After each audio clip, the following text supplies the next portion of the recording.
Well, EJ, it's been a long time since college. We've been through a lot.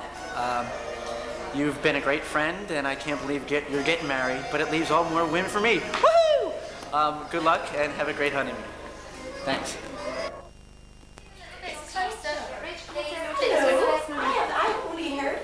I need to open the gel first. Lovely.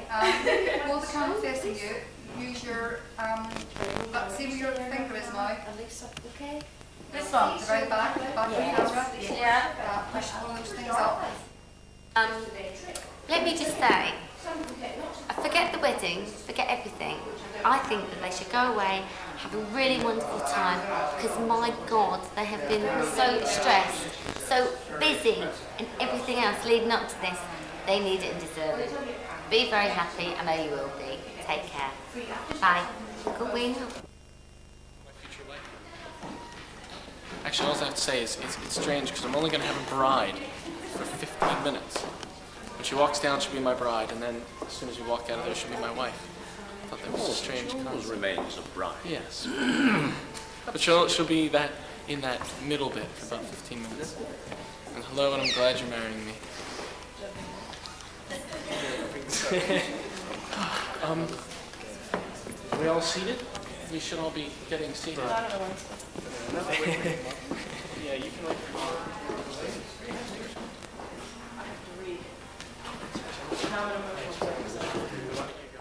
We used to make fun of you because you were such a dork. Rudy! For instance. But you know what? You're a man now. Congratulations. Right? So.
And on behalf of Edward and Lisa, I would like to welcome you all to Lynn Castle, which has been duly sanctioned according to law for the celebration of marriages.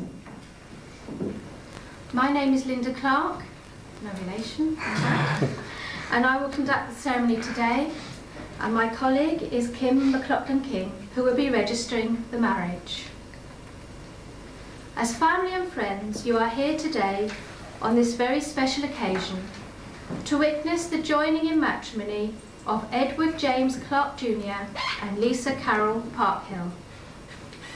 If any person present knows of any lawful impediment to this marriage, they should declare it now. They're all nice and quiet.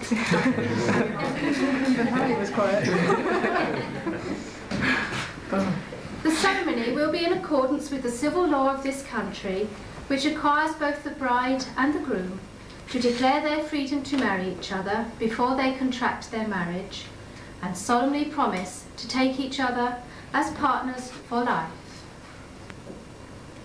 The love that Edward and Lisa share will join their lives. The vows that they make bind all their hopes together, and by the rings that they wear, they will be known to all as husband and wife. Edward and Lisa, before you are joined in matrimony, I have to remind you both of the solemn and binding character of the vows you're about to make.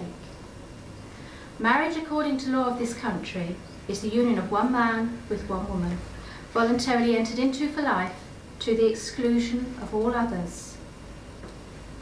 More than this, marriage is also intended to provide the love and friendship, help and comfort which each ought to have for the other, both in times of joy and times of hardship.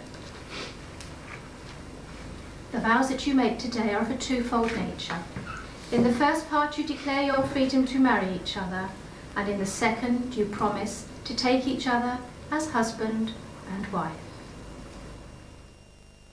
To the bride in the room, we have to say a comment. Yes. Are there any good ones? Just a brief one, okay. Ready? Tell me Okay, what. I'm ready. EJ, Poppy and I wish you and Lisa the very, very best. But don't forget us, come and visit us. Thank you.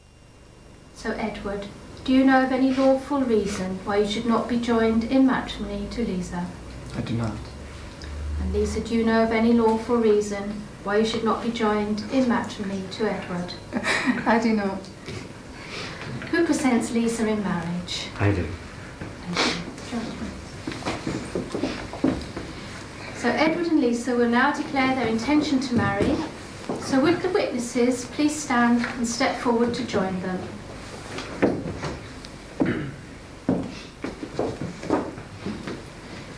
Edward and Lisa, you have come here today to join your hands and your hearts. Always remember that this vow of matrimony is most solemn and not lightly given. So Edward, will you take Lisa to be your lawful wedded wife, to be loving, faithful and loyal to her for the rest of your life together? I will. Lisa, will you take Edward to be your lawful wedded husband, to be loving, faithful and loyal to him for the rest of your lives together? I will. The supreme happiness of life is knowing that we are loved. We are all born for love, and it is the principle of existence and its only end. So now we come to the legal declarations. So Edward, you repeat after me, please. I do solemnly declare. I do solemnly declare. That I know not. That I know not. Of any lawful impediment. Of any lawful impediment. Why I, Edward James Clark Jr. Why I, Edward James Clark Jr. May not be joined in matrimony. May not be joined in matrimony. To Lisa Carroll Parkhill. To Lisa Carroll Parkhill. Lisa. I do solemnly declare. I do solemnly declare. That I know not. That I know not. Of any lawful impediment. Of any lawful impediment. Why I, Lisa Carroll Parkhill. Why I, Lisa Carroll Parkhill. May not be joined in matrimony. May not be joined in matrimony. To Edward James Clark Jr. To Edward James Clark Jr. Little brother and brother-in-law. Just like to wish the couple a very prosperous new year, very prosperous life together. And Lisa, if you're going to do this again, leave it for a few years. Just give yourself a new suit. Everybody's seen it, and I don't think I'll be able to wear it again. I can't afford to buy another one. Congratulations. Bye. Woo! Cheers. Are you going to make a comment? I can take your pick, yeah. No, not yet. No. Edward, if you'd like to take your bride's ring, turn around and face her and place it on her finger for her. Thank you. Left hand.